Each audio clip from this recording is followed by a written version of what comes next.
Hey guys, this just popped into my feed and it has to be addressed. So this is Firing Line, and they are responding, or they're giving an overview of what capitalism.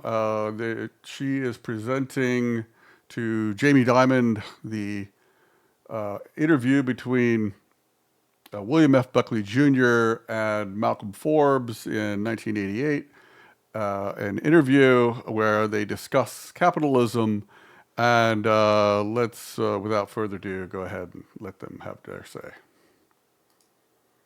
In 1988, William F. Buckley Jr., who hosted this program for 33 years, spoke to businessman Malcom Forbes about the merits and the excesses of capitalism. Forbes acknowledged that capitalism... All right, so first, what is this stupid look on her face? What is this grin? So she's clearly has an agenda. She's not interested in understanding what Malcolm Forbes actually has to say about capitalism. So there's clearly an agenda. She's looking to make a big point. Okay, so that's clear right off the Capitalism isn't perfect. Here is the clip. Take a look. In this country, we're used to we take the functioning capitalism for granted, but we're not happy about those many who fall through the net. So he makes a good point that, okay, we take the functioning of capitalism for granted. The capitalism, people employ capital to make products, and they sell those products for a profit, and then there's a cycle of continuing productivity. But we don't take we don't like the many who fall through the net. There are problems with capitalism. We're not happy with the unsolved problems, and it's not just villainy. Yeah, we're not happy with the unsolved problems. There are real problems with capitalism, including monopolization. It's not because of bad people. It's not because of villains.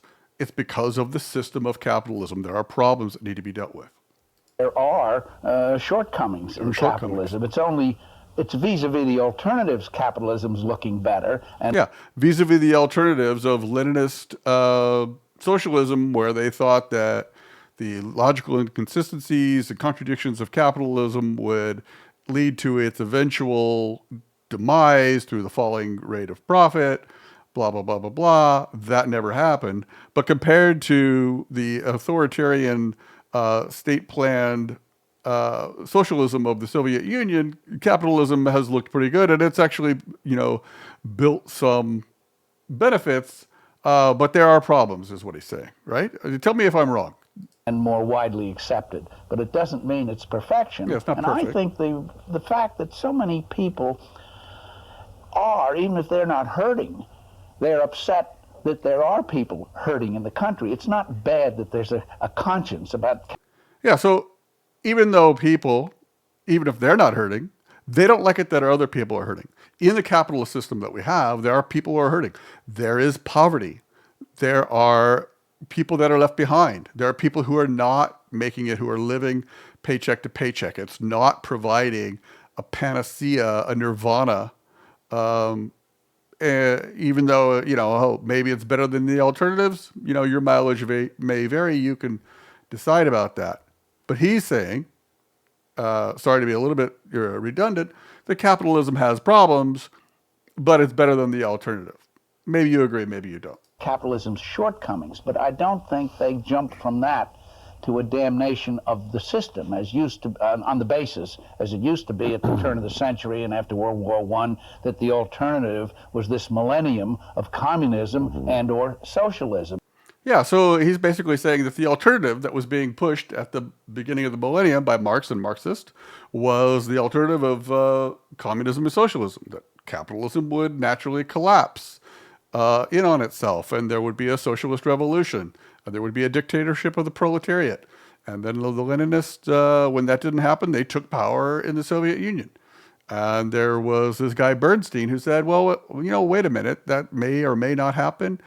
Historical materialism may or may not be inevitable, but we have a I know I sound like a socialist. I'm not a socialist, but whatever. I'm trying to understand the system, and I'm trying to, listen to this guy and take him at his word. He thinks capitalism is a system that provides value. It's not perfect, but it's better than socialism. And most people sort of accept that now because the alternative of state socialism was not something that people wanted. But there's still problems.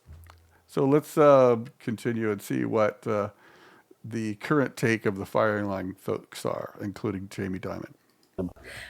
You knew Malcom Forbes. Yeah, I've met him, many times. No, I met a couple of times, yeah. He argued capitalism shouldn't be judged by perfection, but against the alternatives. Yeah. He said, capitalism shouldn't be judged by perfection, but against the alternatives. It's better than the alternatives. And let's see her take on that. 40 years later, what do you think Americans think of capitalism? Yeah, so this is great. This is a really important distinction. Every system has flaws. Yeah. There's never been a system that's perfect. Some of the flaws people talk about today, if you go to any country, there are poor people, there are slums, there are problems under any system. So the notion that capitalism is the reason you have that's not exactly right. No, that's not what he said. That's not what he said at all. Diamond here is saying that any system has flaws. This system has flaws, that system has flaws. If you go to these other countries, they have poverty too. So the notion that capitalism is causing this poverty and immiseration is not exactly right, is what he's saying. Right.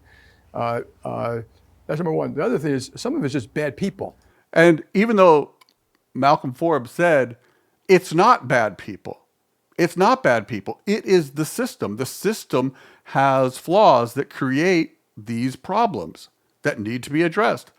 Maybe in his view, it's better than, the socialist Marxist alternative, but there are problems that need to be addressed. So Diamond turns that on his head and says, no, there's bad people and the system has flaws, but any system has flaws. And look at all these other things. They have flaws. It doesn't mean that the system is bad. That turns the argument that Forbes made, which was the correct argument, on its head. There are bad people in capitalist societies. There are bad people in communist societies. There are There's bad people here, And when bad you people listen there. to people talk about capitalism, they're confusing all these things at once. But I totally agree. It has left behind certain people. Yeah. We should acknowledge So he acknowledges that, it has left behind certain people. that. Even the people it has left behind aren't happy with the fact it's left behind. They should have a conscience. I think people should say, I want to be part of lifting up all of society. And what are you going to do about that? What should we do about that? How should we lift up all society, the people that are left behind? Jamie Diamon, head of the largest bank in the world, possibly. Yeah. Not just my part of society or my part of the town or stuff like that. So I think that's brilliant. Capitalism has brought billions of people out of poverty. It's invented all this stuff, even this stuff China's. Capitalism is great. Even China's capitalism now, which is, whatever. It's a little mixed society.